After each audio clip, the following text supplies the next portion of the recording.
Veg and non veg లోకి ఈ బిర్యానీ మసాలా ఒక్కసారి ట్రై చేయండి. సూపర్ గా ఉంటాయి కర్రీస్ అయితే. మనం ఇంట్లో ప్రిపేర్ చేసుకునేదే చాలా బాగుండిద్ది.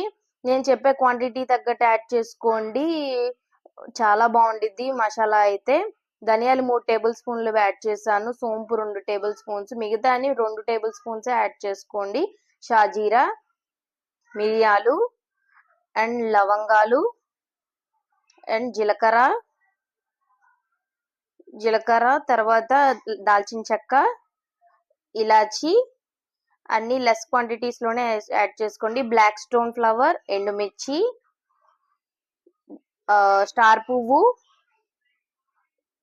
మరాఠీ మొగ్గ, జాజికాయి, అనాస పువ్వు అండ్ బిర్యానీ ఆకులు ఇవి యాడ్ చేసుకొని లో ఫ్లేమ్ లో చక్కగా డ్రై రోస్ట్ చేసుకొని మిక్సీ పట్టుకోండి. ఎలా వచ్చిందో నాకైతే కామెంట్ చేయండి. మన వీడియో నచ్చితే తప్పకుండా లైక్ చేయండి. మన ఛానల్ ని ఫస్ట్ టైం చూసే వాళ్ళైతే తప్పకుండా సబ్స్క్రైబ్ చేసుకోండి. పనుంది, ఉంటా మరి.